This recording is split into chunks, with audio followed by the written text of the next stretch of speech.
Welcome to Biggest Geekus, and we are your hosts. I'm Randy. And I'm Joe. And this is the second of a special Christmas and New Year's Eve episode that we recorded earlier. And today we're going to start off with a little bit of an experiment. You ready to experiment, Joe?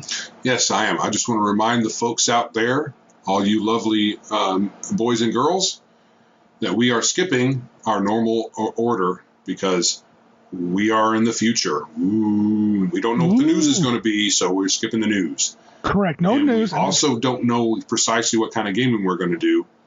I mean, we're in the future. I would have, if we wagered based on past performance, we could probably win lots of money. Right. But we don't know. So we're not doing those things. No. And no one's going to make me. Instead, we're going to do this new segment, experimental segment, that may or may not repeat itself. It's an experiment. It's very dangerous. Don't do this at home. Yes, no one try this at home. This segment is called Back in My Day. We are going to talk about geeky things we used to love and play, but not so much anymore. Okay? And why? So it may not mean we don't love them. We just don't play them. And so I took it upon myself to pick the first one, and that is the Talisman board game. Remember that, Joseph? Yes. You know, the name of the segment made me think of a Weird Al song. When I was your age. Yes. It's my age? Oh, yeah, that's a song. It's a song. So when I was your age. Yeah. Technically, you're almost always my age, so. Almost. Anyway, so Talisman, we played the second edition version of it. It's the black box with kind of the gold around and the big black dragon on the cover. Mm-hmm. I've got a couple of supplements still. I bought it and sold it and then rebought it. And anyway, it's a board game. I think it captured our imagination. It's an adventuring board game. You're not really a group of adventurers. Everybody's moving around these three different levels trying to collect gold and magic power and strength to be able to get to the center of the realm, the center part of the board, and capture and get a talisman and then rule the world, so to speak. Right. It's about killing monsters and taking their stuff. Nothing more D&D than that. Dude, I think that's why it captured our imagination. It was nice. It was a break from D&D, but it wasn't like really leaving D&D. And when I got tired and didn't feel like running, we could just jump right to Talisman and go right after it. It was min-max and PvP encouragement. You should min-max your character, and you should kill other characters if they got in your way. Of course, I prefer to kill them whether they got in my way or not. Kind of a drawback, actually, because you tend not to do as well when you do that. Right. But we played the crap out of that game. What did you think of it? I love Talisman. I sure did. And just like every other kind of game, I don't ever want to give up. So if anybody says, let's play Talisman, I'm game. Yeah, that's the thing. But we don't because it takes so freaking long. The last game that I remember playing was with you and your wife, me and my wife. Yep. Can't remember if it was my first one or not. It was Gladys. Was that the last time we played? Yeah. And back in Ohio. I think we just called it. Well, here's what happened. I think something happened and we forgot something, or I can't remember precisely why it kept going on and on and on and on. Well, here's what I think happened. And it was the day you and Gladys were going to leave that afternoon or evening. You wanted to drive back in the evening, I think. But it was early in the morning. We'd had breakfast and we played Talisman. And we're like 3.5, 4 hours in. Now, let me tell you, my wife can play a board game nonstop. She never gets bored. And Joe, I'm pretty sure you were playing the Ranger. I don't know why. I do remember this because it was hilarious. You were decked out. He was loaded with gear. He was the baddest dude in the realm. And he goes to the center. Now, I had all the expansion, so it wasn't just go to the center, beat the werewolves, and rule. What happened, you'd get in the center, you'd get the crown of command, you'd start killing people.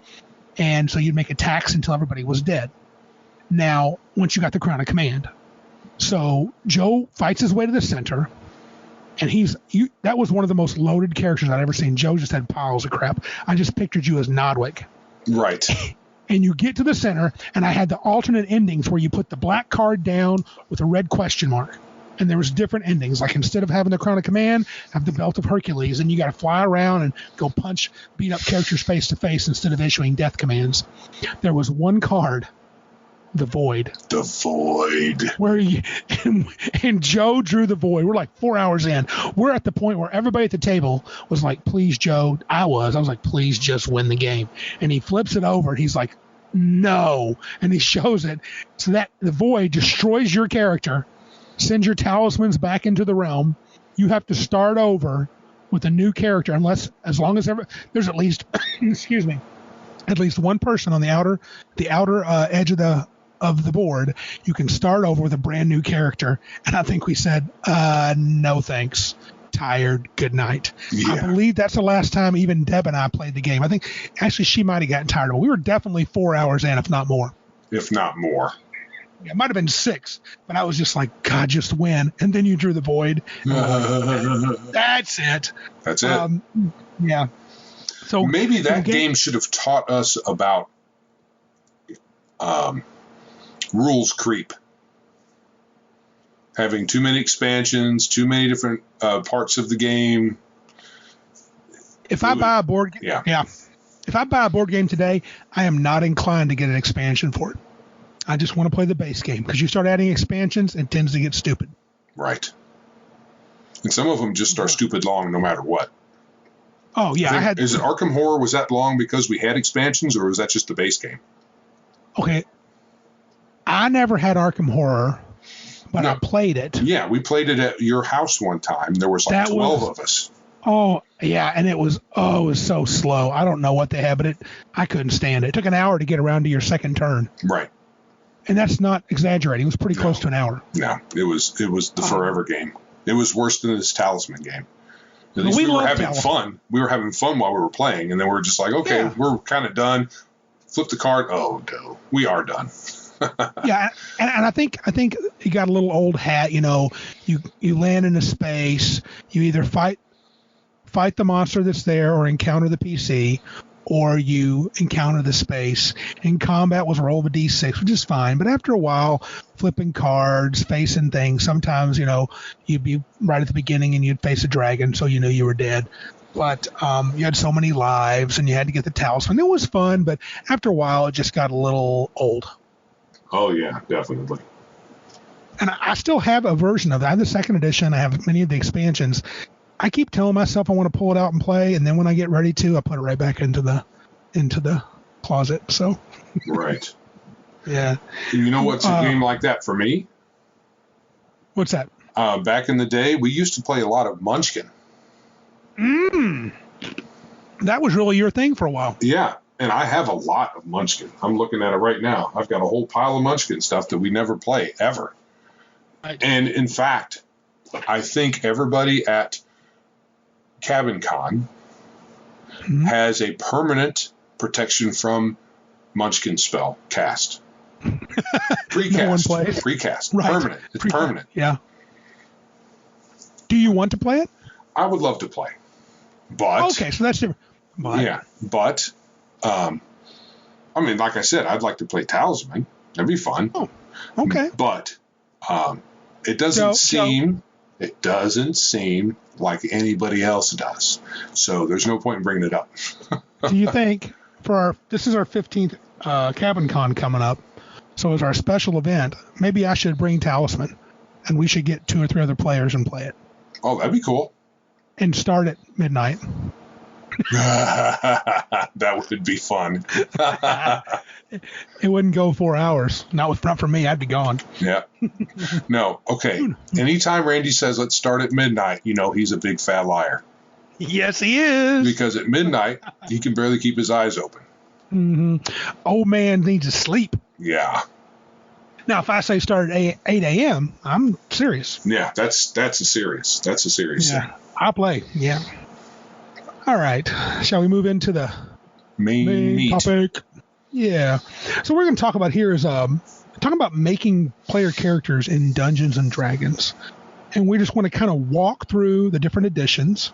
Now, to be fair, I've stolen descriptions of what the editions were like from RPG Stack Exchange. So thank you guys very much. found this post. I thought they did a good job of describing the different editions of the game. But what I want to focus on is how you made a character. And we're going to start all the way back with OD&D.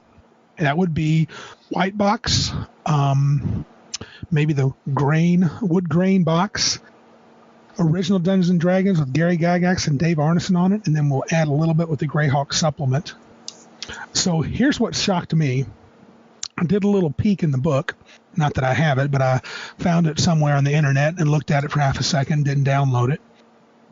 Anyway, the referee, dig this, Joe, in OD&D, it said this in the rule book, the referee rolls ability scores 3d6 in order for each player. And it did not use the term race at all. So our SJW should be pretty happy. Sure. But they did introduce elf, dwarf, and later on hobbits. There were no ability modifications. If you had 18 strength or 15 strength, it didn't matter. And there were a few other abilities. And when they added the Greyhawk supplement, they just added percentile strength and variable damage for dice. So what do you think of that for making a character? The referee rolls your dice for you. Right. I'm gasping out loud. The referee rolls? That's kind of like having a pre-gen, though. Yeah, but at the same time, no. I don't think we ever did that. No, I remember I was reading the book, and it said, no, I made characters. Well, I don't think you were there. One time, I got a little upset with the way the characters were being made, and I remember Jeremy and Ryan, I was kind of tired of what they were doing. So I'm going to make characters, and I want you guys to try playing them. And I think you did this once, and I made characters and mixed them up, and you randomly picked them, not knowing what they were. Do you remember that? That rings a bell. Yeah, you probably tried to push it away and forget it and hide it away because you were scarred so badly. Mm-hmm. Well, they probably all had single-digit ability scores, so. Yeah, I can't remember. There had to have been something, but it did say, it said the original game here. I'm going to read this from RPG Stack Exchange. The original game had only 3 classes: Cleric, Fighter, or the Fighting Man, and Magic User. I eventually got Cleric. The Cleric spells up to 5th level, Magic User up to 6th level, their spells. Every attack except for certain monster abilities did a D6 damage if it hit. There wasn't a lot of difference between characters in terms of combat capabilities. Characteristics didn't have any modifiers. You got to wonder why it even mattered whether you had stats at all in the first place. Maybe it was just for story description. I guess. I'm a really smart wizard. I have a 15 intelligence. I'm a super strong fighter. I have a 14 strength. Right. Which you would be with 3d6 straight. Sure.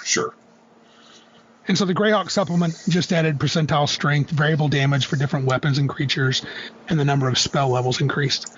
Well, you got to remember, too, this is early days. This is the earliest days. Yeah. So that's probably, let's have stats. Why? Okay, we'll have them. How do you make them? I don't know. I mean, you got to wonder where they came up with 3d6. 3 to 18. Yeah. You got to wonder. Bell curve. I understand that, but they didn't have to be d6s. Well, I guess they did, because you probably didn't have the other dice. They didn't even exist at that time. All you had were gaming dice from other sorts of games, from gambling and whatnot. You only had 6-sided dice, but still, I mean, you could do are 2d6 a bell curve as well? No. Okay. No, the 3d6 falls into a bell curve perfectly on its own. Okay, maybe that's why they did. Yeah, but you can curve any set of dice, but you got to make adjustments to them. But yeah, 3d6 is a natural bell curve. D20 is not, by the way. But this isn't a math show, which is sad. But this game. No. Adding a math segment would just put everybody to sleep much faster. Dude, I think that would win us. I think our audience would double overnight. Okay. Mathematics for you. Okay, we just lost many lectures. We just lost half of our 2 listeners. Oh man. Man, so Joe's no longer listening, it's just me. Yeah. Damn. I was watching our stats while you were talking, and poof, they were gone. Huh. You think I think about another part now. So anyway, this last part's pretty interesting. This is the older edition. This is when the box sets came out. We're talking about the Holmes edition, the BX D&D, Mincer D&D, the Rules Compendium. Very similar to OD&D plus Greyhawk, including selected elements from other supplements with the rules rewritten for clarity and organization. Playing a race meant playing a class, so a dwarf used only the dwarf class. Both BX and Mincer were divided in distinct books that focused on specific range levels, 1 to 3, 4 to 14. Later, Mincer was combined into the Rules Compendium, I think by Alan Alston. The biggest difference between these rules and AD&D was found in higher level play. Mincer had specific rules for running domain, mass combat, and even becoming an immortal. Now, some things that I noticed, they still use the 3d6 down the line, but you can choose to alter your scores. I vaguely remember this. For example, magic users and clerics can reduce their string score by 3 points and add 1 to their prime requisite per every 3 they give up. There was still no racial ability mods, but there were other abilities for race. If you're a dwarf, you could see in the dark. And I think a dwarf could the dwarf was the only race that could handle a +3 hammer. No one else could wield it but a dwarf. Oh, well, that's interesting. Yeah, they had some interesting connections to magic items. But do you remember? I think I remember doing that, where you could give up so many points and gain 1 in your main attribute. Do you remember that at all? That feels like we did that for a while. That absolutely does not ring a bell at all. Mm-hmm. This edition of the game, these editions of the games, I think we only played a little bit of the Mincer stuff. I don't think we have. Right. I saw the basic, the Holmes edition. I know we did the basic. Mm-hmm. What was after basic? We did expert. I think that's it. I think so. The red and blue boxes is all we did because we were waiting for companion, and we found the AD&D books. We got those. So out of those 3d6 in order, no racial modifiers, drop 3 points here, add 1 there. How does that strike you now? Well, considering the game as it was then, that would be fine because your stats didn't really matter very much. But true. If you look at it the way more modern games are, the more modern versions of D&D where stats matter more, well, they matter differently. So I don't know if you remember this. I was listening to a podcast, and this guy insists that stat checks.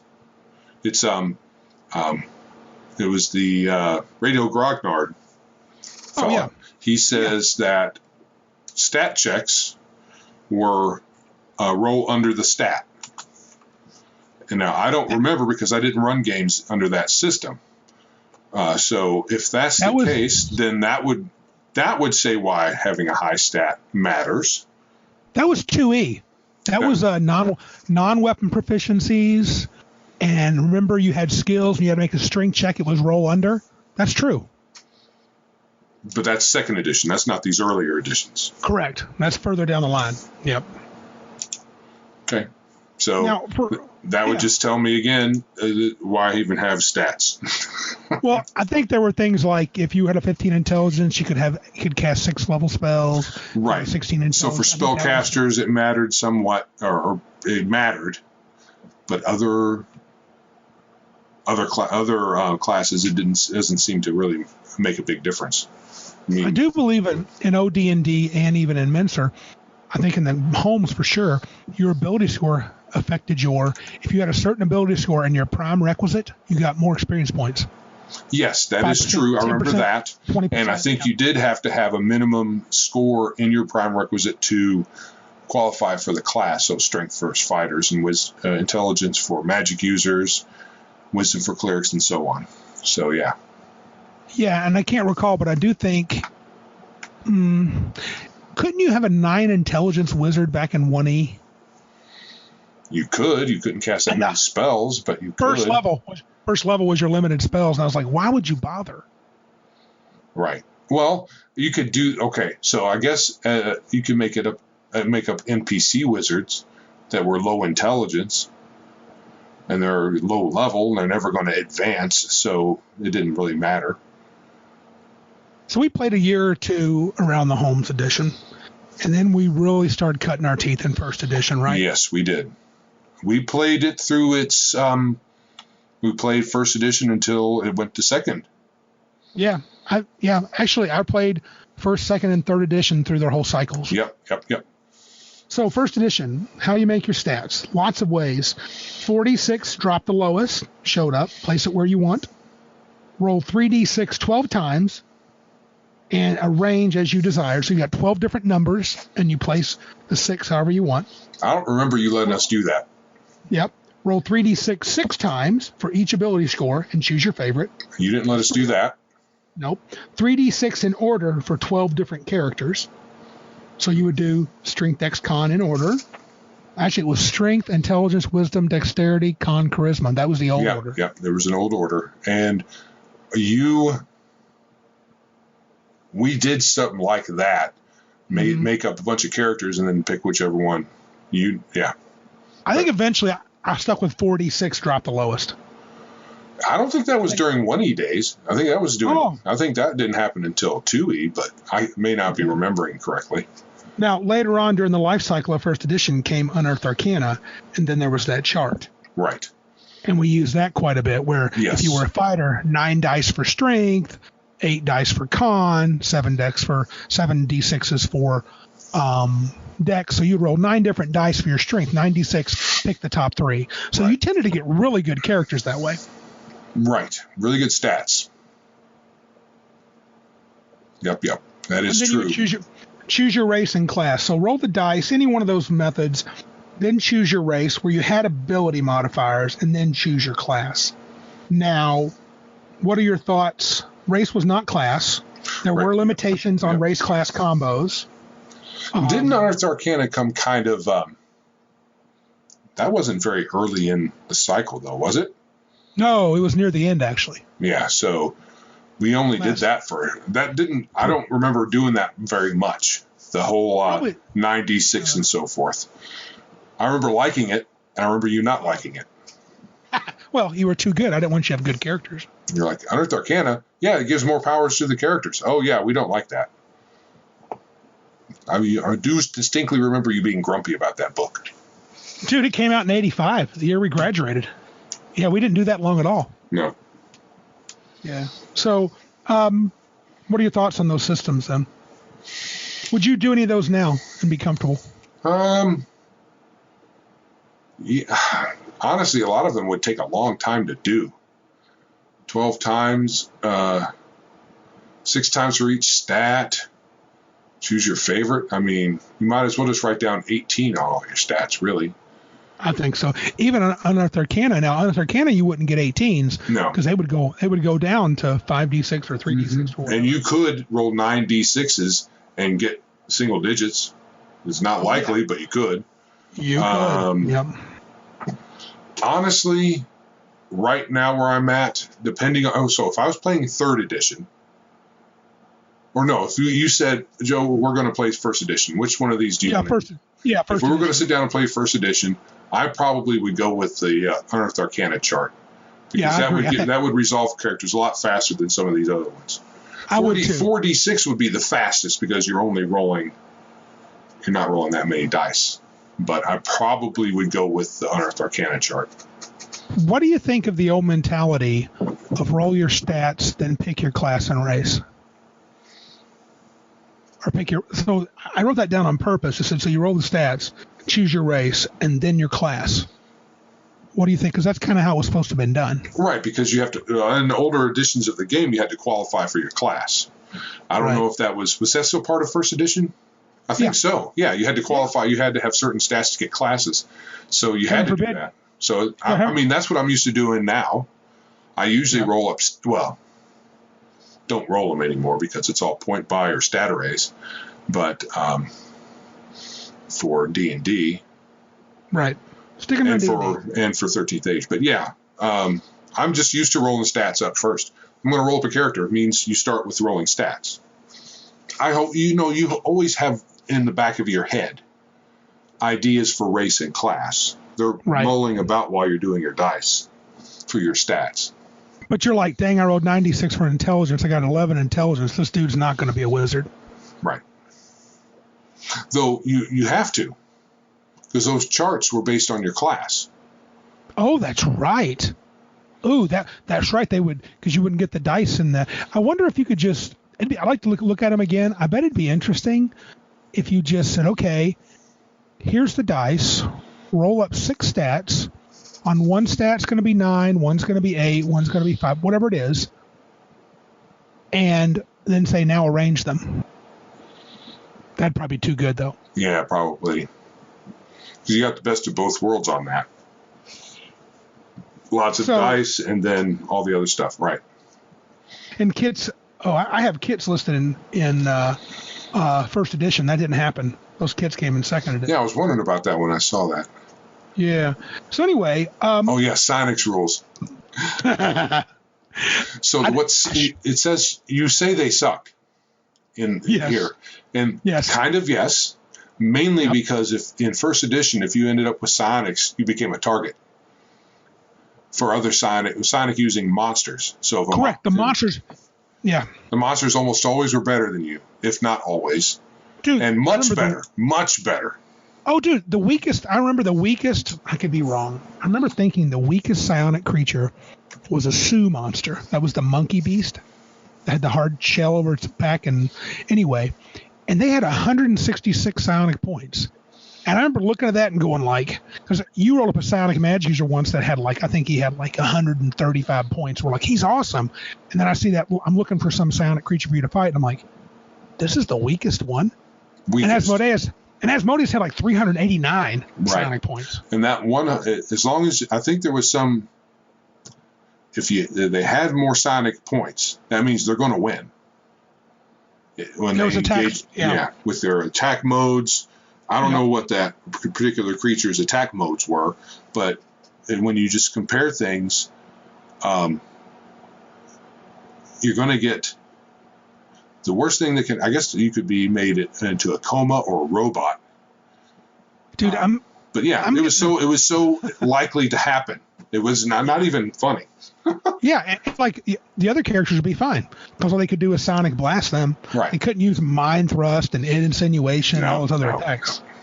But so anyway, that was still pretty much variable stats. They tried to make it a little better where you can make characters. Then 2E came around. It had a lot of cleanup. It introduced non-weapon proficiencies. That's what you were alluding to with Glenn at Radio Grognard. Though he was saying stat checks, same thing. You roll underneath the number. They removed devils and demons and assassins. I made a comment of MAD, Mothers Against Dungeons and Dragons. Right. Players' option books came out near the end, which led to a different level of customization. And the kit books were all over the place. Fighter book, Ranger book, 7 different elf books. But their methods for rolling up characters were pretty similar to first. There's a couple I want to comment on. The one that I thought was interesting, which I think, this is the one that I did a lot later on. 4d6, drop the lowest range as desired. That's the one I did. But I was looking at a second edition DMG, which, by the way, first and second edition, did you know the methods for rolling up characters were in the DMG, not the player's handbook? Oh, okay. I don't remember that, but yeah. Yeah, the rules were in the players. That makes sense. Guide. Okay. Yeah. It makes sense from the point of view of the game. Not, nowadays character creation rules are all in the player book. But considering how the game started, I get why they did that. And in 2E, there was this one, the DM's guide. I'd never seen this one, or I probably ignored it, never told you guys, where all your stats start at 8, and then you get 7 dice to roll for each stat. Oh, wow. So you roll 76 and add it to 8. Can't go past 18. And I can't remember that's past 18. 7 dice, you add them together? Correct. So you'd roll 76 and add whatever number you got would go. How did it work? I might not be remembering it. 7d6? Yes. You're almost assured an 18. That's what I'm thinking, but maybe it was 76 and pick 2 or pick 3 or whatever it was. You have to look at that, because that's like your average number is 7 times 3.5. That's over 21 on average. So you're guaranteed an 18 in every stat, pretty much, unless you really, really roll low. I wish I had it in front of me. Give me a second. I'm gonna no. Oh, hold on. I can do this. Well, shoot, I thought I could. Oh well, it's not that big of a deal, but it was something like that. It was a pretty, and well, they even warn you this makes super characters, but I don't think it was. I must be not interpreting something right. Must be misremembering something. Right. So, but it was start with an 8. And probably 7 dice and pick your 2 best. Probably. Yeah. Still. So then you would choose a race in your class. Though with that last method, I definitely think you could pick your class first if you wanted to with that last method. Right. Yeah. So yeah, and it has to be noted that in these early editions, first and second, non-human player characters had limits on the what they can get as far as the level of their class. Yes. I'm pretty sure second edition had the same first edition limits, right? As far it might have been a little higher. It might have been a little higher, but yeah. Yeah. Okay, I'm trying to rifle through this because it was really, here it is. I found it. So if you can hear me, my mouth on the. Yeah, put your mouth closer to the mic. Yes, closer to the mic. Let me see here. I'm trying to look at my. You would start with 8.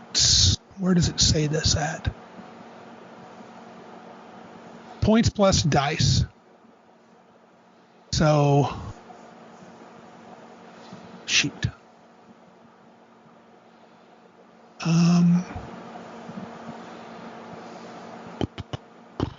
Well, shoot, I can't. It's not explaining it to me. Yeah, I'm not seeing it. Shoot. Okay. It doesn't really. Oh well. I'll skip it. This is too much dead time. Skip it. Yeah, so second and first edition, very similar. Kits made things. I think if you rolled 46 and dropped the lowest, arrange them as desired, you could easily. I think the kits and stuff would probably be okay. In terms of not being too overpowered. But these methods are sort of the end of dice. I don't want to say the end of dice rolling, but of all these editions of D&D, if you were playing those games, first edition, second edition, any of those methods do you think you would want to use? Skip the 8, add 7 dice. I don't know. There's something in there I read about it. Probably the 4d6. Yeah, I agree. This is where we really got into now. So, do you consider the old editions of D&D and first and second? Were you building a character? Kinda, not like subsequent editions, but kind of. I mean, it's mainly just making a couple of decisions, and you were done in 10 minutes. Do you think you moved away from that because is that one of the things that made you be happy to move away from those versions of D&D? I don't know. I think it was just different for other editions. I don't remember having a real hard time with how characters were made because it didn't have anything to compare it to.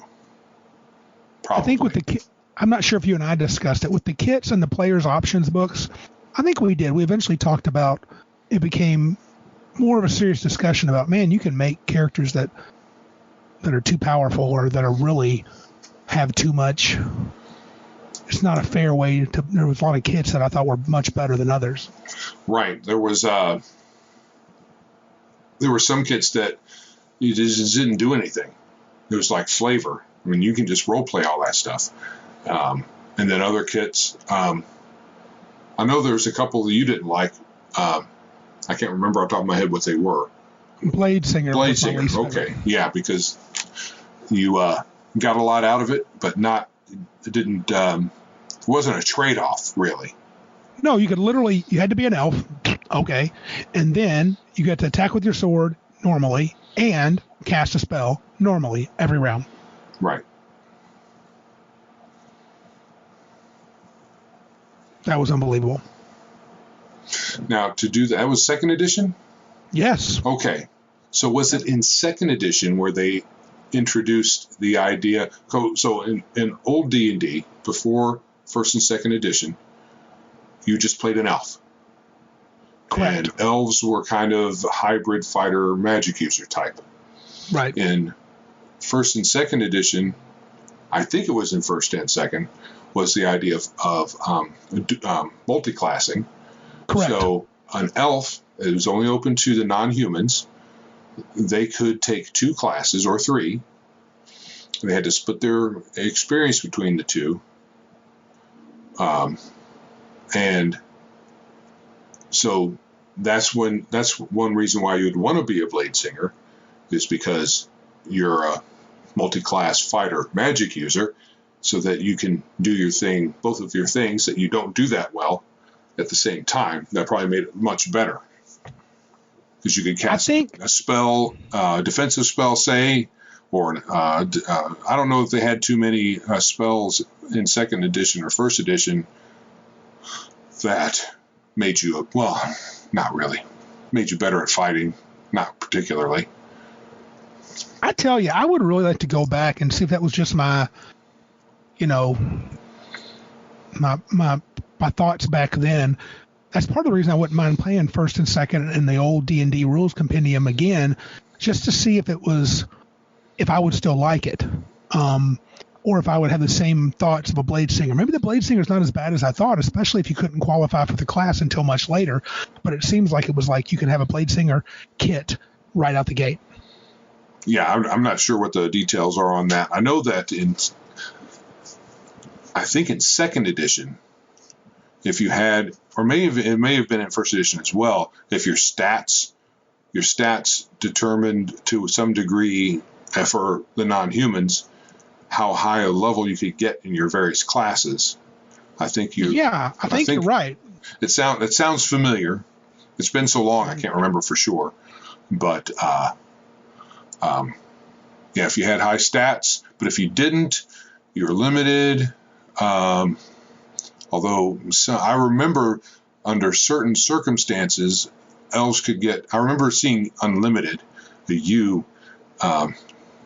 you had there was something. Yeah, it's stuck in there. I can't remember what it is. Yeah, there were a few race class combos that could get you unlimited like a human. Right. I do remember when the Drow came on board, the Drow cleric, female, if you played a female Drow cleric, you got to spell magic for free at 4th level. Yeah, then everybody wanted to play a female Drow cleric. Because it was stupid powerful. Oh, yeah, I'm pretty sure they were unlimited cleric. Pretty sure. And they had magic resistance. Depending on their stats. And they had magic resistance. Yeah. I'm going to play a girl now. Of course you are. I would too. Sure. Let me be unstoppable. Right. And then the player's options book threw everything out of the water, which I think they were experimenting with 3rd edition. And they just made things that were just crazy builds. We talked about that some. Right. That allowed you to break things open. But I'm not really worried about breaking. I'm just talking about the different roles for making the characters. Right. So in terms of complications, I think the kits and the player's options made it complicated. I think through 1E, my personal opinion, making a character was lickety-split. Oh, yeah. It was very fast. In 2nd edition, you had more choices with the kits and stuff. And you didn't even think about making a character above 1st level. Oh, no, we just didn't. No. There wasn't even a thought. It was just make a character, it's 1st level. There wasn't any thinking beyond that. Yeah, you died, get your dice out, and you're like, oh, man, everybody else is 4th level, and I'm 1st level. That's how it worked. Yep. But we had characters do that and survive. Sure. And gain levels quickly. It happened. Right. And then came a watershed moment, was 3rd edition. And I'm going to lump 3rd, 3X, and Pathfinder all in this. Right. Here's where things were interesting. You actually could pick your race class combo first. You did not have to roll stats first. Right. Because you didn't have to qualify anymore. And you didn't have to roll stats. You could. They had 4d6 drop the lowest, or somewhere between a 15 and 25. I don't remember if they changed the numbers a little bit in 3.5 and Pathfinder. It was 25, 28, 30 were there builds like that? I can't remember what the highest it was. 15 was kind of the bottom. 10 was like if you want a really, really gritty game. Yeah, that's what you liked for the players. Dude, I'll mostly let you use 20 points and up. Yeah, but it was like twisting your arm. You say 15's fine. What are you crying about? Now, I still maintain if you made 15-point characters in Pathfinder, you could run the adventure pass as is. Good. Plus 6, and a 6 plus 6 to your intelligence would not be that crazy when you got one of the headbands. Right. And I wouldn't mind trying. When I try 3rd edition, that's probably how I'm rolling. We're going to do 15 points, and we're going to play it with the core rule books. Maybe we'll use Pathfinder, and we'll use the Advanced Player's Guide, and that'd be it. And let's just see how it works. And I'll try to be generous, like they suggest with magic items. I may even say I'm going to roll them up for percentages as written for every encounter, and just see how the game plays. It probably still gets stupid though. There's the glut of stuff that there is. Oh, you said core? Yeah, I was thinking core. Huh, yeah, that would be all right. Maybe so. You still, who knows? So you can pick your race and class, then you could roll 46, drop the lowest, or you could do a point buy build. There was racial modifiers built in for your ability scores. +2, -2 was common. So if you were an elf, you get +2 to this and a -2 to that. And then there were the feats. Right. And the feats could affect your ability scores too. And I made a comment. This might have been the first time that discussion became really serious on character builds. I would say this is when you built your character. Right. I don't think you built characters pre-3rd edition. No, you just rolled them up. Yeah. And what's the best build for a 2-handed meleeist? And there was also a very robust skill system. There was uniformity in the character modifier, so it wasn't like old 1st edition where like the cleric at 15th, he had a 15 wisdom, he get +1 spells, or if you were at 18 intelligence, you could have a max of 9. It just varied from class to class what your ability modifier gave you. Heck, you remember in 1st edition, fighters were the only ones that could get any kind of hit point boost based on con pass +2. Yep. That is true, but when you got really high stats, then there were other things that would happen. You get immunities. Correct.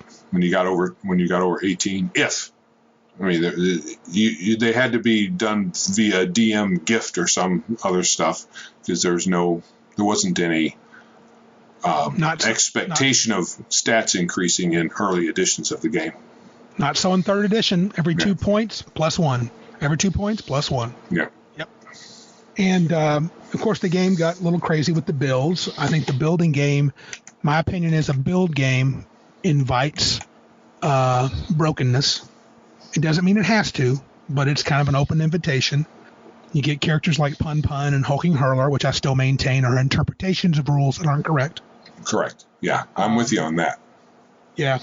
And no limit on multi-classing. Sounds cool at first, but you get the fighter, rogue, monk, druid, assassin, ninja, 2 levels in each, and the rest of the levels are going to be wizard. I mean, it might make a very cool character, but it's kind of just so weird to picture a character like that. Right. I get that. Well, and then if you try to think of a way you do that in the story-wise, just being able to start out as a fighter and then pick a level of wizard, right, does not make any sense. Correct me if I'm wrong, Joe. Didn't you bristle a little bit when you first moved here from DC? And I told you in 3rd edition, I thought you should have an in-game story for gaining a level in Barbarian if you were a wizard. And you kind of were like, it's part of the game. Yeah, I probably did say that. It's interesting. I'm just saying it's interesting how we've changed. I mean, even since then, the 20 years. Oh, gosh. I mean, I probably got what you were saying. Right. But the idea that you were going to add an additional level of rule onto the game that already exists, that's probably more what I bristled at than the logic of what you were saying. Well, because then I said that the game says you can do this. Right. And I did back off on that. I talked about before how it kind of was easy to sway in the 3rd edition era. But the game, I think the game would benefit from that. If we were to go back and play it, I think multi-classing would benefit from story reasons. I think it would. I think it would keep things from getting stupid. Well, I don't know. Unfortunately. Depends. Okay, Yes. so a clever player can think of something. Yeah, and I'm not talking about. No, I'm not even talking. I'm not talking about a rationalization. I'm saying show me in your adventures where you actually did something to become a wizard barbarian. Well, and more just a okay, thing. Yeah. So sure, but I could trust that you weren't going. You wouldn't say, "Well, I'm going to run adventures so much that they're never in town ever at all, and have no way of running into a wizard or whatever, some kind of person they could call a mentor." Even out of, in between sessions. Well, you've been in this dungeon from level 1 to level 5. You haven't seen anybody except for your companion, so you really can't justify that. I don't see you doing that. So no, I wouldn't. Yeah, I wouldn't, and I would fully expect the player to go, okay, I'm Bongar, the barbarian. I'm second level. I'm really smart. I actually got a 15 intelligence. I don't know why I have such a dumb name, but this wizard in the group is pretty cool. I find his magic fascinating. And, well, unfortunately, he's a secretive elf, so he doesn't talk to me much. But I know there's a sage in town, and he does wizardly things. I noticed him reading his spellbook as he levitated through town. Right. And you're like, man. And so I strike up a friendship with him.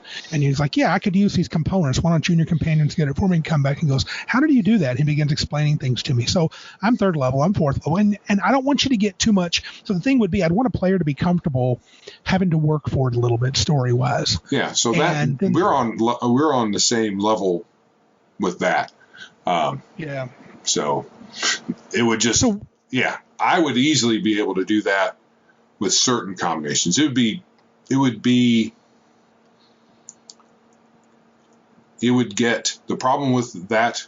Trying to throw that into the game is everybody would be using the same shtick, which would be when we're in town, I find a mentor shtick. I would hope people would. I like multi-classing. We're getting a little off topic, but it's very interesting, so I don't care. I would like people to, this is just Randy trying to impose his will on the game. You know how I am. Yeah. I'd like people to care about the characters enough and to think about the part of, do I need to be 7 different classes? I don't have to be this cool broken combo. Do I really? Can't I be happy just playing a fighter? I mean, seriously. There's lots of cool stuff you can do as a fighter. Just play your fighter. Next, and Joe's trying to be the barbarian mage. I don't want to step on his toe of multi-classing. Let Joe be the multi-class this time through. Maybe next campaign, I can be the druid assassin. Right. Well, I often,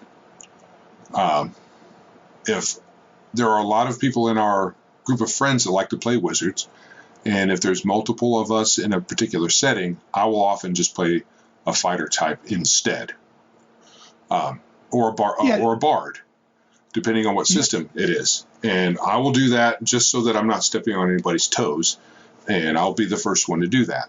So in recent times, you tend to default to a fighter. It tends to be your second favorite option. Right. So and I'm all into that kind of thinking. But lots of people, they get an idea into their head to play a particular kind of character, and they really don't care about all the other stuff. True. Yeah, it'd have to be a session 0 discussion. Right. Yeah.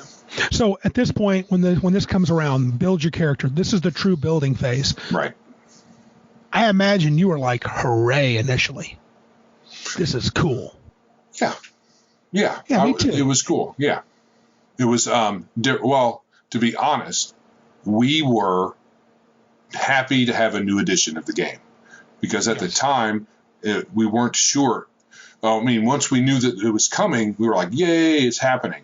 And then when we finally got it, we was like, yay, it actually happened, because there was a point before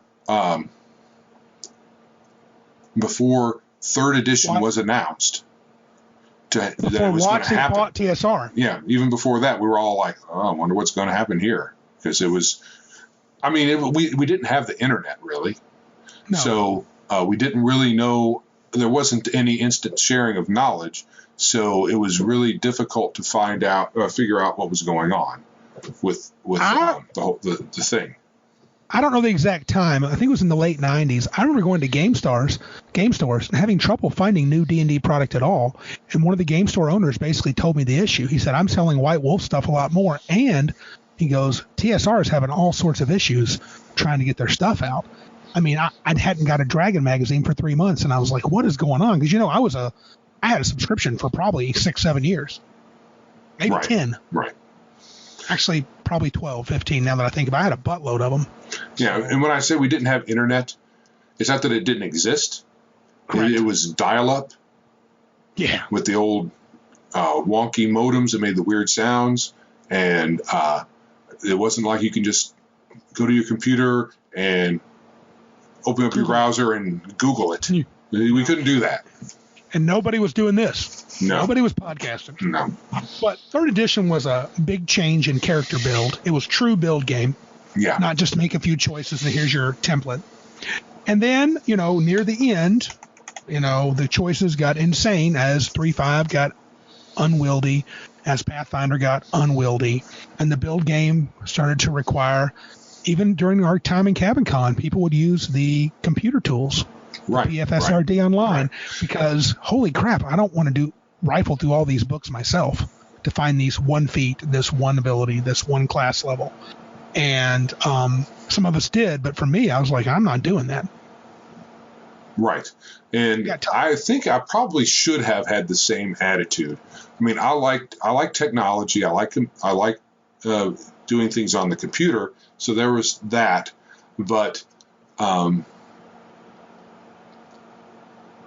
it was just, it happened twice. Well, I mean, it only happened once with Pathfinder, but the glut of books happened twice. Once with 3.x, 3rd edition, 3.5 was what this was before Pathfinder, and 3.5 glut of books towards its end. Pathfinder did the same thing. And I'm sure the 2nd edition of Pathfinder, they'll do the same thing. I've already seen where they're redoing all the books. So yeah, makes that's normal. Yeah, so it's not. It's just with the amount of source material, you can't have that in your head. You could have 1st edition in your head. I could. The player's handbook in my head. I remember being able to tell you, hey, that's on this page. I may not be able to quote, verbatim stuff, but I would be able to say, oh, that's on this page. Or if somebody said, this spell does that, I'd be like, no, it doesn't do that. And I wasn't trying to be a rules lawyer, but the 1st edition player's handbook was thin, like 150 pages maybe. Yeah. And we could both do stuff like, I got a 19 intelligence. Dude, you're immune to low-level illusions like Phantasmal Force and stuff. Right. So it was very easy to keep the game in your head. And so it was rules disputes were not nearly as much as in Pathfinder. And then third edition.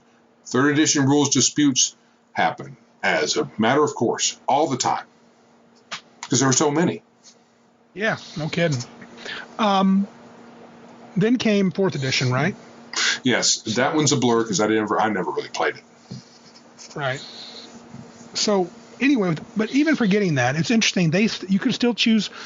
I looked this up. I had to look this up, and to be fair, this started me commenting from RPG Stack Exchange because I had to look that up. I had to look up 5e up, even though I've played that for a year or more.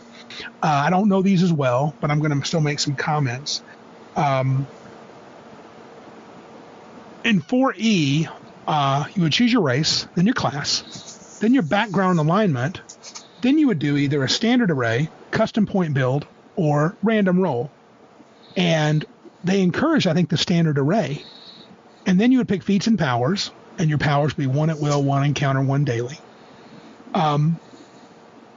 This edition is a completely new game, right? It changes from 3rd edition. I'm going to read from Stack Exchange. Has a simple set of core rules, defines all character and monster abilities as exceptions, which are described in standard terms. Higher level combat. I lost my writing. Combat has been simplified. Each class has been designed to have a specific role in combat. Every class has a diverse set of options. The use of a battle grid and miniatures was part of the core rules. okay, again, to be fair, Joe and I didn't play 4th edition, really. I played a couple of sessions of it. I think you played once or twice, right, a session? I don't remember ever playing. I remember looking at the book and falling asleep. Yeah, but let me finish up here where I was. I'd already said there every class has a diverse set of combat options.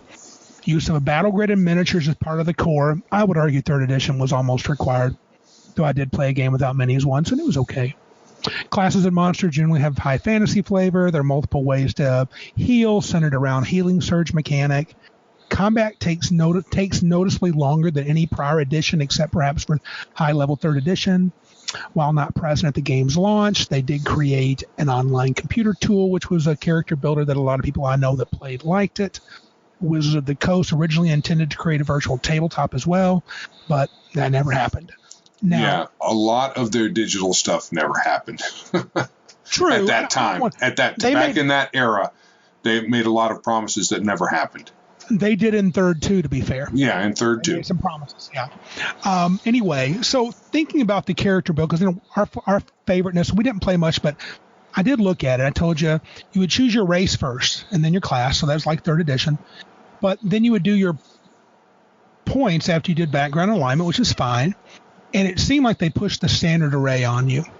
And then you'd pick your feats/powers, 1 at will, 1 encounter, 1 daily, and then you'd decide on your skills. So while we haven't played much, that doesn't seem all that different from a 3rd edition approach to character building, but it did play vastly different because characters had roles, right? You had tanks, and you had defenders. Those were tanks. Then you had battlefield controllers, like kind of wizards and stuff like that. I don't want to make this a bash 4th edition. We could have a separate podcast for that. But yeah. I do think it's interesting that I feel like they push standard array more than they never had before. It's possible. I honestly don't even remember that part of the characters. I just remember looking at the long list of abilities that everybody had. And I remember watching a little video of how it was played. And I remember being struck by when they played and they went around the table, everybody's damage is like, oh, I hit, I do 6 damage. Oh, I hit, I do 6 damage. And it seemed very flat. Fighters had powers.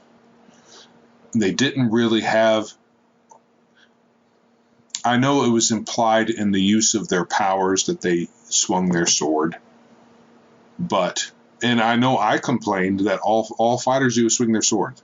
I've complained about that with 3rd edition. Sure. All I do as a fighter is walk up and swing my sword. Swing sword. Nothing exciting. But you went from that to having a bunch of powers as if you were a spellcaster. And they didn't call it magic, but it was written in the same structure. Every class was written in the same structure. And they were all given powers. Yeah, it was all powers. Yep. And I fell asleep reading it. I didn't fall asleep, but I never read the player's handbook all the way through because of that very thing. This power, 1st level power, 2nd level power. And it was really hard sometimes because it was so battle grid required. They had pushes and pulls and this and that it was hard for me to really care about reading the powers. But I don't want to blast that. It seems though they kept the same philosophy as 3rd edition on how to build a character though, right? Basically. Background. Now, I have a question for you. I've never played with random roll of stats since 2nd edition. Have you played 3rd, 4th, or 5th? I know not 4th, but have you played those with random rolled abilities? No. It's always like a stat array or point build. Right. That's interesting. That'll come up here later on, so we'll talk about what you prefer. Right. So having not much to say about 4th, let's move on to 5th. Right. And so that same strategy, basically, have a character concept, choose your race, your background, your alignment, pick a class, take your ability scores. They have a point buy, which I know we've used. They have a standard array, and they have drop the lowest, 4d6, drop the lowest. So not much different there. I'm going to read about what they said on Stack Exchange. 5e has a simple core, along with several options that allows referees to make their games feel more like a particular past edition, kind of. They let you have options that includes feats, tactical combat, things like flanking, multi-classing, and backgrounds. Those are all optional. You don't have to use any of those in 5e. Bounded accuracy is their thing. So 4th edition is about powers. Every class has powers. They have at-wills, once counters per day, at-will powers, encounter powers, and daily powers. But in 5th edition, bounded accuracy, and this is where I like and both dislike. I have an article linked to that in my notes, but I'm not going to read it. The D20 rolls to see if the character hits or succeeds in a task. They've been changed by an absolute scale where the difference between the highest and lowest is drastically reduced compared to previous editions. Higher level PCs and creatures have more hit points for more options for completing tasks, increased damage along with more ways of doing damage. An immediate consequence is that the difficulty of the hit roll or the task is not expected to increase as the character levels. So what that means is hit points, and I've said this before, are the main resource in 5e. What do you think? I have to take your word for it. You've played a lot more than me. That makes sense. The bounded accuracy thing, I don't really care for. I think essentially, I don't know why they call it bounded accuracy. I think it's just jargony speak for lower numbers, which I get. The numbers are lower because they're easier to work with, and honestly, you could have a roll in Pathfinder or in the 60s at the end of the game. In the 60s or maybe higher. I mean, if you add your level, you had a stat bump, you had a magic item, you had maybe half a dozen other things. The die roll part of that whole equation can get to be insignificant. Well, which is an issue. I get that, but bounded accuracy to me, that's tied up in the various levels of proficiency. Like I don't even know what the names of them are, but they don't have that. I'm thinking Pathfinder, the 2nd edition. They just have proficiency, and it goes from 1 to 6 or something like that. Correct. Right. Correct. So I have a character, Butch, who's 13th level, because I reinvented him in 5th edition. Right. And he's 13th level now, and his proficiency is 5. Yep. But if you're 1st level, your proficiency, is it 1 or 2. Is it 0? It's 2. So it's only 3 different. And he just got 5 at 13th level. So he's adventured for 12 levels. In the abstract, 12 levels of adventuring, and he's only increased his proficiency in doing that thing by 3. So it's smaller numbers.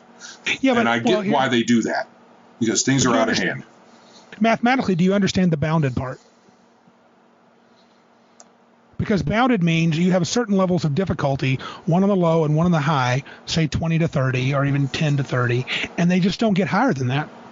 I mean, I get that. I get that. There's kind of maximum pluses to hit, maximum armor classes. You have to really work hard to get beyond 30, and 13th Age has that a little bit, but the monsters kind of break that rule. I don't know if 5e monsters break the rule. Not by much, they don't. So in 13th Age, you have the escalation die. I think we're getting off a little bit, but I do see what you're saying. I get that. I do see what you're saying, that it feels a little bit just shrink the numbers down and keep them. I would say shrink them down and put them in a box so they can't get any lower than, put them on a ladder. There's a top of the ladder and there's a bottom of the ladder. You can't get off the ladder. Right, and those ladders very short. I mean, DCs or ACs range between 5 and 30. I'm looking at a little website I just called up. And difficulty tasks, were considered to hit an armor class 30 is meant to be a nearly impossible task. Right. So that's the scale. Good or bad, I don't know, but simpler for sure. Definitely simpler. But as far as character building, there's not much there. not anything compared to previous editions, because your feats, there's hardly any feats in comparison. There's a few, and But depending feats on give you a lot. yeah, Feats each do give you a individual, lot. yeah, they do. There's not very many feats, but they are better than previous edition feats in that they give you more. And if you're, let's say, a wizard, there's only a few feats there that are going to help you be a better wizard. There are probably more feats for fighter types to help them be better at combat, off the top of my head. But I don't know the game that well, so I might not be that might not be an accurate statement. That's just in the player's handbook. There might be more with all the supplements. Well, you also pick not so much what it is. You got subclasses that come into play at third level when you pick your specialty in your class. You know, if you're going to be an arcane trickster, if you're a rogue. Sure. There's not that many of them. No, you don't have a lot to choose from. You don't, but I would say it's more than. Is it more than first edition? I would say yes. Oh, yeah. Oh, yeah. Probably less than second, though, with the kits, huh? With the kits, yeah. If you take away the fluff, maybe on par. I mean, I would say... Right. I don't remember all that well. It just seemed when I looked through those kit books, it seemed like there's like one or two in each one that was really good. The rest were kind of the... Agreed. A lot of them were just stupid. But I think the way you make the character, third, fourth, and fifth all make their characters similar. Yes. Third edition just gives you more granularity than any of the others. I would say it would go third, then fifth, then fourth. But I'm not being fair because fourth might have a lot of choices with powers. So I know nothing about that. Yeah, me either. But the basic outline is the same as far as how you put your character together. Yeah. Okay, so finally we're going to come to so we talked about the editions and the way they build characters, make characters.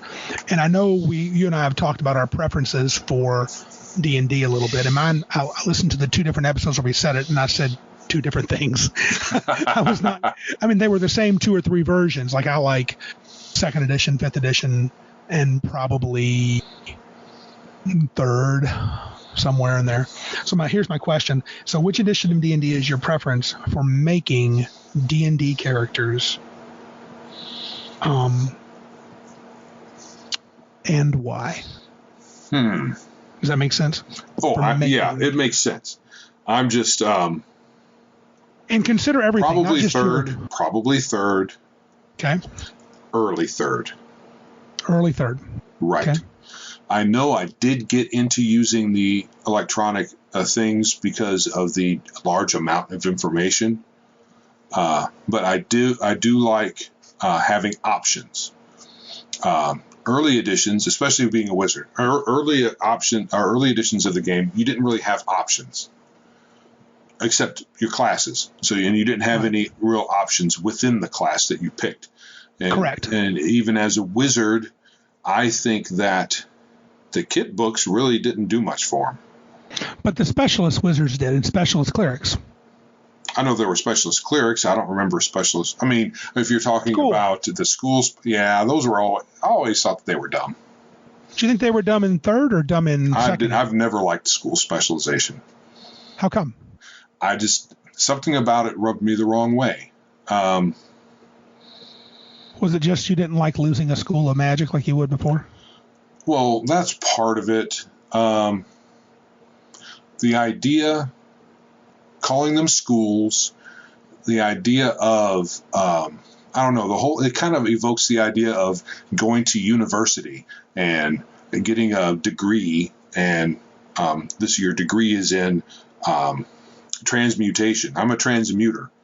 I mean, some of them made thematic sense. Necromancer. Yeah. Okay. But diviner, especially in early editions of the game where... Evoker.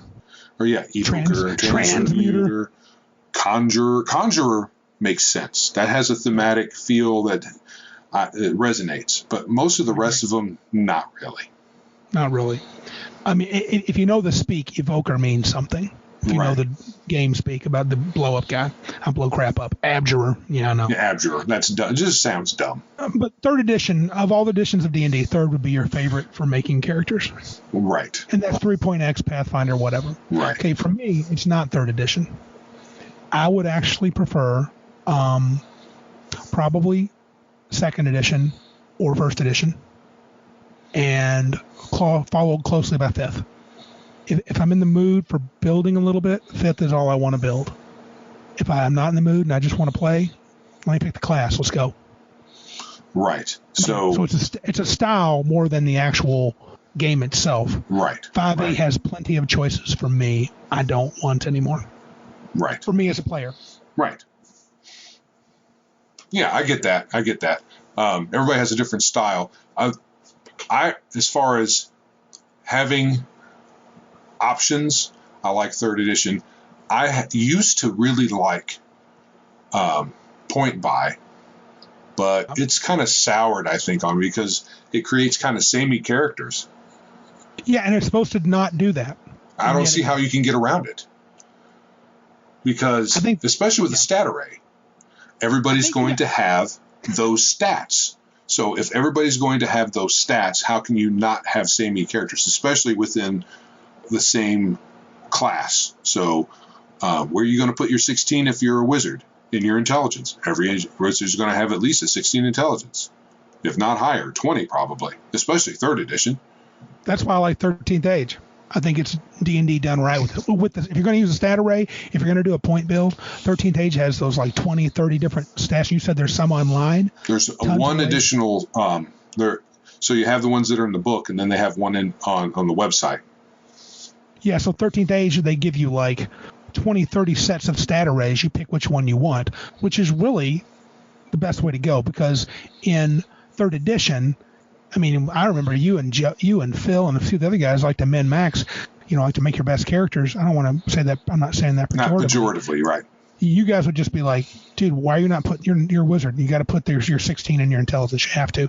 Then you ought to be a race that gives you +2, and then you do this and do that, and there you go. You're the best wizard you can be. Don't worry about con, maybe dex. Don't worry about charisma. Dump that. And the dump stats, too. You get that a lot with point builds. Right. So, and this is the thing with from playing wizards almost exclusively, the push to have a high intelligence is there, I think, more than for a fighter, because for a fighter to have a high strength. Because in early editions, if you had 18 something strength, you had decent bonuses for your combat. Correct. And you didn't really need high bonuses to hit most things. No. Especially when you got magic items, which, with you didn't ever get them. So right, which was appropriate. Right. For you guys. But you guys didn't need them. With wizards, you had to have a high intelligence to access your class features at higher level. Because if you didn't have pre-third edition, was that true? Even third edition. Okay. To cast a ninth level spell, you had to have X intelligence to do so. I'm pretty sure that was still in third edition. But you also got a bump every 4 levels, which pretty much, if you had a decent intelligence, that pretty much guaranteed you'd reach that. Right. And, for some reason, I think you put on the speed and you wanted to have your 1920 intelligence as soon as possible, just to make sure once you got to 17th level, you could cast your 9th level spells. You may never get there, but that's what you wanted to do. Option. Right. And there's also the DC issue. Right. You set your DCs. I think that got out of hand, because I think with wizards, and that's why I want to experiment with 15-point build. I wonder, and it may not work, because maybe you will have too many spells failing with a 16 or 15 intelligence at 9th, 10th level, and your DCs aren't that high. But I do look at adventure paths made for 3rd edition, 3.x, and I see NPC wizards who don't have that good of DCs. Well, if you can build a caster that doesn't rely on DCs. Oh, right. A lot of people won't be happy with them because they won't be blasting anything, or their blasting won't be that great, or it'll be seldom. But you can make yourself a support character, or Battlefield controller, Ivar's Black Tentacles. Yeah. Grease. Where your DCs might not be great, but your DCs don't make or break you like they do with blasters or other types of casters. Yeah. So in the split between second and third, we went from an era of your class determines what you can do fully to where you get to sort of pick the little bits and pieces. You get more freedom to make your character what it is. It's funny that D&D has never fully embraced a point build character, like, say, GURPS. You get 75 points, build your character. And they never even tried, like, it would cost 10 points to pick your class, and you must pick a class. Then when you get in the class, you get all these options. Or you could skip the whole class thing and just randomly pick points. So I think there were a couple of alternate third edition during the OGL era. There were books that tried that. I think Green Ronin did it with their True Sorcery and their, what was their game system called? It was a D20. Was that True 20? That wasn't True 20. True 20, Was yes. that True 20? Yeah. In Fantasy Craft, they made a big, thick book, which was completely point buy, I believe. Yeah, there were a few attempts at point buy where you would break the classes down by points and stuff. And I read a few of them. I wasn't awfully happy with any of them, really. Yeah. So when you think about this, you like third edition. So I think you want a build game other than a choose game. Choose your template or choose your class abilities. Right. So I would say, for me, if I could have a dial where I could set the options, set the level of option for building a character, I think I would dial down a little bit from third edition, but it would be probably in between third and fifth somewhere. Gotcha. More than fifth, but not quite third. Right. Because while there are an overabundance of options to choose from in third edition, probably more than they needed to do. There's a lot of moving parts that it's probably overcomplicated. For me, fifth edition just turns it way down. The build gets turned down too much for you to enjoy it. We've talked about how the build game can be its own little private. I think some websites call it lonely fun.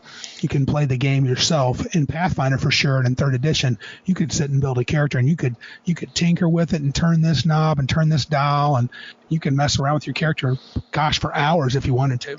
Well, they do that, plus they say you shouldn't really have any magic items until after 10th level, pretty much. Yes, in 5th edition, it's considered, which I broke that. I ran a 1 to 10th year-long game. I gave them out. They were all maxed. They had all three of their maxed magic items, and you'll find that hard to believe. Right. By 10th level. But, if you follow the rules as written, I mean, you might have a +1 sword by 4th or 5th level. Might be one in the group. Yeah, it might be one in the group. Yeah, one in the group. Yeah. Yeah. So it's interesting with D&D then, thinking about other games outside of D&D, I got GURPS listed as a point build game. The old Deadlands is a true template game. Yeah, I don't remember how that works very much. That's where you'd pick a gunslinger and then say you should have these abilities, and here's an example gunslinger, play this guy. Oh yeah. I've played different games that had templates. Yeah. And then you have the narrative games with Fate, where you just use descriptors, or you just assign, here's 5, I think Vampire's not really narrative. Vampires, they use their little bubbles, but Vampire's a pretty buildy game. I don't care what they say. It's a very build. Yeah, build your bubbles. Yeah, you do. Well, I don't know if current edition uses the whole bubble thing, but I know in previous, when I played a couple of times I played, you had your abilities, and each one had a set of bubbles underneath that you would, I think, was it 5? Mm-hmm. And then you something like that. Is there any other types? I'm sure there's other types of games. Do you think of any off the top of your head that are different than the D&D's version of rolling dice, stat array, or point build? Can you think of something pretty different from D&D? I mean, Fate's way different, but well, you got all the types here. You have a set of points that you get A lot of systems are points. You have points, and you have powers, or whatever they call it, powers or whatever. And then you purchase everything that your character can do with a pool of points. There's a lot of games that do that. Yeah. So what do you think? And then there's other ones. I'm familiar with, D&D type, class level, rolling your stats, and then you have your point buys. I'm not really familiar with Fate, so I don't really know how characters are built there. It's been too long, but it's something like 2 or 3 sentences that describe what your character's about. Right. The template games generally are hybrids that I've seen, where you have points, and then they have a bunch of templates that help you build your character quickly. So, or they give you templates that you're supposed to go ahead and run with this and play the game for a little bit. Yeah. And then when you feel comfortable, go back and build your own character. Right. There were some superhero games I played like that. The Hero System, I think, was like that. Okay. That's super buildy. Right. Okay, that's cool. So again, you lean third. I lean probably fifth or second. Probably really fifth to me, 5th edition's the right balance for players that want to build a little bit, and I want to just get on with the game and not worry about a lot of dumb stuff. But I'm more of a fan of rolling stats now, I think, than. That's so interesting. That is so not you. It's because it just seems the characters get bland. Yeah. Like for me. I agree. Dude, I'm telling you, I think we need to go back and play 1st and 2nd edition.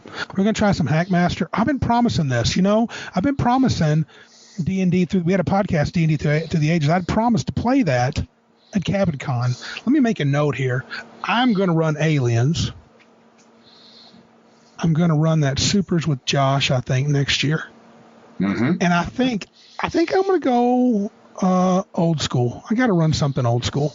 See what I think about it. Okie dokie. That'll be fun. I think it'd be interesting to run, consider a campaign where we really dig into the 2nd edition books and say, hey, build a character, bring a character. Let's play a campaign, a short campaign, maybe 3 to 6 months, and just see how it goes, see if we like it. And I don't care if we start at 5th level. It doesn't, or even 7th, 8th level, 9th level. I don't give a crap. We can just go and see what happens. Right. So anyway, that was cool. Yeah. Okay, let's move on then to Cabin Con. Keeping the theme going. We usually pre-gen it at Cabin Con. That's pretty standard. If you run a game, you bring pre-gens. At worst, we usually will have say, hey, I need you to bring a 6th level character for this particular system. Yeah, if it's a system that that's very everybody's been playing, like a Pathfinder for the longest, we had our own characters. We didn't worry about pre-gens except for people who didn't like making characters. And I think 5th edition, as much as it's been adopted, it's hybrid. The GM brings pre-gens, but if you have a character of a level that they're playing in that the scenario is built for, then that's fine too. Yeah, and 13th Age in our, the end of the Elysium game last year, we got characters though now. I can say bring your 13th Age characters. Almost everybody has one, and I can bring pre-gens. I mean, Dave had a boatload he brought, and I brought, and I had several I brought too. So I mean, I had enough. I could set everybody up for every level through 10 if I wanted to, but they're pretty generic. Thinking about the shared worlds that we've had, and the one that we're working on, me and Patrick, and then the one that Phil wants to do something with 5e, and I think I'm missing one, the 13th Age one. Do you think it's a good idea? Because right now I'm leaning against it myself personally. We had a set of rules that we used for Elysium, and they were modified versions of Pathfinder, and fairly strict on building at least some rules strict on building your characters.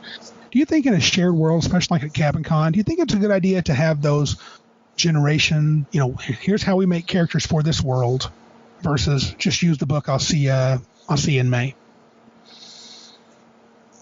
I don't think it matters one way or the other, as long as everyone is on the same sheet of music. So if you're using it, well, I guess with a shared world, if it's truly a shared world and you have multiple DMs in it, I guess it also depends on the system. So let's say if it's a shared 13th age world, we really don't need to worry about it because it's in the book. If it was a shared, because it was Pathfinder shared, and there's so many rules, it really begged you to set some ground rules overall. But for a much smaller rule set, you probably don't need to do that much as far as set everybody straight. Well, I think the system. Yeah. I'm sorry. I think the systems that have started to head toward as a group, not everybody's going to them at the same speed, or some are pushing away from them. 5e, 13th Age, and Savage Worlds.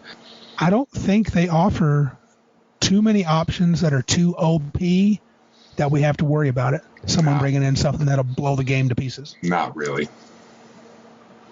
As long as you don't have other rules that blow things out of proportion, like with Butch.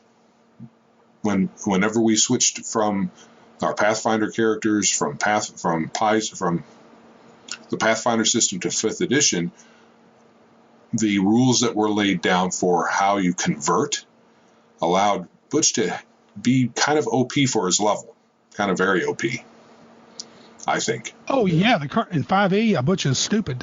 Don't you have a Vorpal at 13th level? Oh yeah. He said, pick a couple, 3 legendary weapons. Okay, I will pick 3 since you gave me the option. I'm pretty sure that I didn't pick that. I didn't say that. No, you didn't. You did not. Yeah, highly unlikely, I would say. Why don't you pick a potion you'd like to have and then roll 50-50 chance you have it?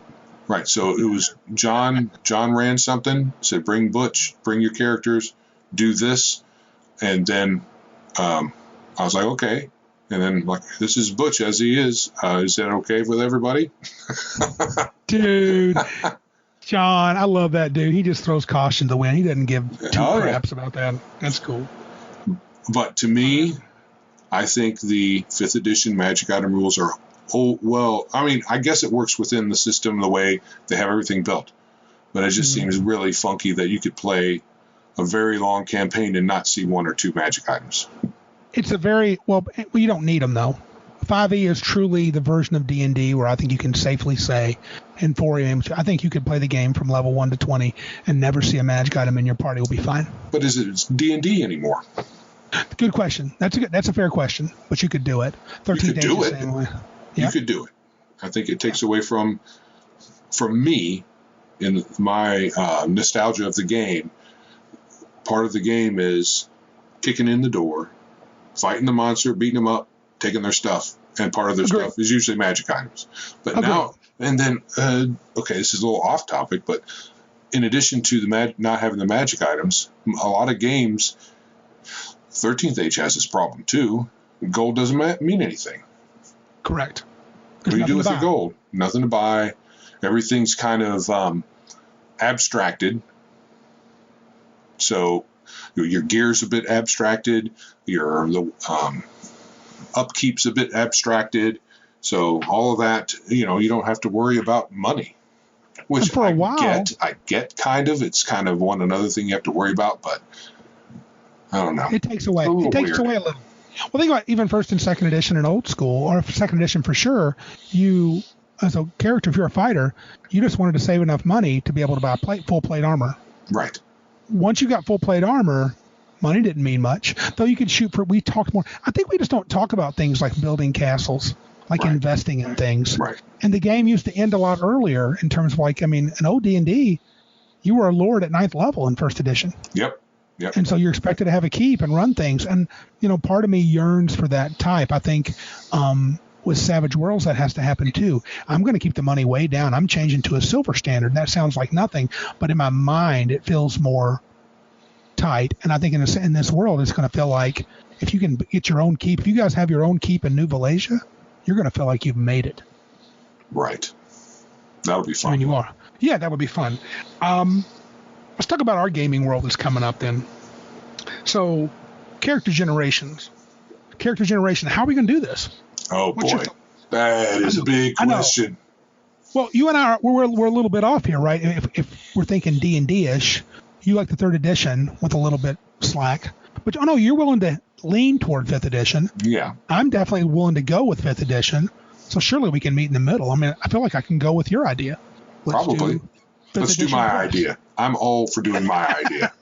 Well, I'm probably going to be like less on the so many options. I don't want to get too crazy, but I definitely think that it needs to be a reasonable amount of time. I don't want people spending more than 30 minutes making a character. Me either, really. Spending more than half hour to play a game that might only last 3 hours sounds dumb. Yeah, you could be dead in 2 minutes. Yeah, it really sounds dumb. Because I'm killing people because I like to. Killing characters. So there's a lot of connected questions to that, like, what do stats do? I mean, if it's like, which version of the game is, which version of D&D are we wanting to emulate? Are we even wanting to do that? So stats mean different things in different versions of the game. So, are we going to have stats that range from 3 to 18? Right. Are we going to have in 5th edition, they kind of emphasize the bonuses more than they do the raw stat. I mean, is it going to be that kind of feel? Do we want open-ended? Can you become plus 57 or what you said, plus 60 to hit? I'm thinking no. Probably not. So, like I've been saying about Hackmaster, it makes me want to yearn more for a beginning that's more like early editions. So when you start, maybe you do your 3d6 in order. Yep. Maybe be able to switch them around a little bit. See how that works, and then have built into the game the ability for your character stats to get better. Kind of like how they do the percentiles on every stat, right? I'm not so big on that. When it's cool to look at, but right, rolling random numbers every level for each stat potentially. If you spend, the way you do it is you spend points after play, and you get a roll. I think you can spend enough points to get actual points added. I can't remember off the top of my head how precisely it works, but I'm not sure if I want to go that complicated. I'm not sure exactly what other options we have to talk it out. Yeah, and we want a way for your stats to improve. I want there to be a cap on that, though, a hard cap. A hard cap or a practical cap, as in you go through the game, here's all the options you could possibly get to improve your stat. This is where it's going to end up. Short of magic, a hard cap. Okay. I mean, that would be my preference. Right. So I do like 5e, how they say stat 20. I don't mind that, but I also like the idea as a DM, you get the hat of ultimate intelligence. Boom, you get plus 5 to your intelligence. You're gifted by a god. Look, you have 5 higher strength. I already have the cap. Yeah, well, you're cool like that. Right. You go to 20. I mean, that's okay. I don't mind that. Right. This is all depending, too, on that number you just I know it's a placeholder for what it might be in an actual thing, because we don't know what the potential range is and what different stat numbers are going to mean as far as bonuses go, how all that works, how your stat works with how your class works and all that. I mean, all those things, oops, I smacked my microphone. All that kind of is connected. So and I don't want that many moving parts. No, that's the problem with 3rd edition. Too much going on. So we have to decide what characteristics or statistics of a character requires a certain number of choices and how many choices is good. For first off, I don't think I want as many classes that are in D&D. There's way too many classes. I like having 12 or 13. I don't know about... That's an interesting number. Anything beyond... To me, you get past 10, you're already into danger zone. But only in the sense... But danger of what? Too many choices. Even though I think 13th Age is interesting because every choice is new, but when you pick a class, you really know he's completely different. I just don't know. I mean, do you need a sorcerer, a warlock, a wizard, an artificer, No, I agree with you there. I think you need maybe a cleric, a mage, a bard. Maybe we need druid. a magic user, and that's it. Kind of what we're doing in Savage Worlds. I don't know. Maybe not. We'll see. That's a lot of things we can't hammer out tonight for sure. Right. But as far as the stats, I think you start out with something basic. I even think that it might be more in the purview of the DM to say, what's the upper boundary? So the option isn't necessarily for the player to make, although when you sit down for your session 0, that could be on the table for discussion. How gonzo do we want to get? And the options, there's an option for the DM to say, okay, I'm going to make the cap 20, barring supernatural intervention. Yeah, or if you're like, I'm really going to make this game pretty gritty, please don't expect to get your maximum. Don't expect to have like 3 or 4 bumps to your ability scores outside of the norm. So it's not going to happen. Or even like, look, I can't imagine you getting something outside of the normal increase. So 20 might end up being the best you ever have. Make your character with that in mind.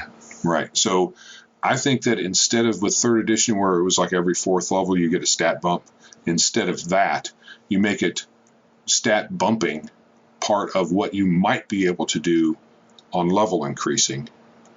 True. And then it's an option. And then the DMs can say that option's not there, or that option is on this schedule instead of this schedule. Yeah, make it a little looser. That'd be a good idea. Yeah. I'm with you. I like rolling dice for characters more. I think I like when you have to live with some suboptimal stuff sometimes. Right. And that makes more, I always maintain that makes better characters. Well, I don't know if it makes better characters necessarily, but I think it overall, over a long period of gameplay, I think it would have been better to have not gone with, it would have been better to have stuck with rolling your stats, because min-maxing might not have become part of the game. This would be a funny discussion at CavanCon. I think it'd be a fun discussion. Yeah, I'm not sure how popular this would be. No, I mean, I like to see who doesn't like point build, who likes random. And I understand point build from the point of view of someone who's rolled really crappy rolls. Relying on random rolls for your character can seem weird, but I think the less amount of time you spend making your character, when your character dies, it's easy to replace. I think you can mitigate. I really think the old school had a good idea of mitigating that with placing the scores you get the way you want. And you could always do mulligans. You could give players 1 or 2 mulligans. Like, this guy sucks. I like his strength index. Okay, I needed a much better intelligence. All right, pitch the intelligence. That's a mulligan. Roll it again. Right. So. All right. Well, I think that's about all for tonight. So, time to plug the podcast. Please share, like, or review our podcast on Anchor, Breaker, Apple, iTunes, Spotify, Stitcher, wherever you get your podcasts. If you'd like to support a little show, please check out www.biggestgeekestpodcast.com. Click on the support tab. Any contributions you give will be much appreciated. Just listening is really great. If you have any questions, email us at questions@biggestgeekestpodcast.com. I want to add. Add it up. I want to add, if you want to help us but don't have the money to do anything financial, the best thing you can do is tell your buddies about us. Yes, please spread the word. Thanks, Joe. That's the best thing you can do. And we really appreciate that right now more than anything else. Yeah, that's better than money right now. Well, a lot of people are strapped. It's with how our government reacted to COVID, and our lovely governors have turtle. Yeah, we got to close all the businesses where people can't earn anything to be able to do anything. We understand why a lot of people may not have any extra bucks for us, but spreading the word, getting more ears on this podcast is, I think, Randy agrees, that's our more important goal. Absolutely. Well, this is Randy. And I'm Joe. And remember, can't be big like us, then be geeks like us.